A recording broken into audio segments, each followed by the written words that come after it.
ولترابها ولنيلها ولأهلها. صح ولا لا؟ الله. مصر وما أدراك ما مصر، عطر يفوح شذاه وعبير يسمو في علاه. مصر في القلب والقلب في مصر. صح ولا لا؟ مصر نعمة عظيمة ومنة كبيرة.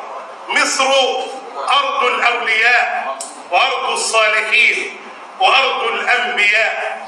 مصر هي أرض الكنانة، وهي موطن المجاهدين والعباد، وهي قهرت قاهرتها الأمم ووصلت بركتها إلى العرب والعجم.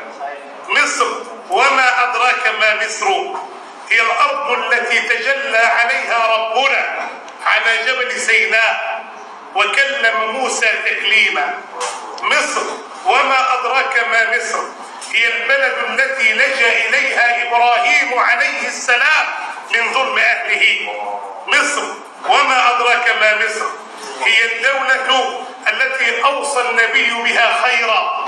استوصوا بمصر خيرا فإن لهم رحما وذمة. استوصوا بقبطها خيرا فإن لهم رحما وذمة. مصر وما أدراك ما مصر، هي التي لجأ إليها يعقوب عليه السلام وإخوة يوسف عليهم السلام بسبب المجاعة، فرارا من المجاعة. مصر هي الدولة التي وصفها الله في القرآن بالأمن والأمان. ادخلوا مصر إن شاء الله آمنين. مصر هي صخرة الإسلام العاتية، بها الأزهر الشريف قبلة العلماء منارة العلم. مصر هي التي صدرت العلم إلى العالم كله وصدرت الدين حتى إلى الدولة التي نزل فيها القرآن. أليس كذلك؟ صحيح. مصر الكنانة ما هانت على أحد، الله يحرسها عطفا ويرعاها. ندعوك يا رب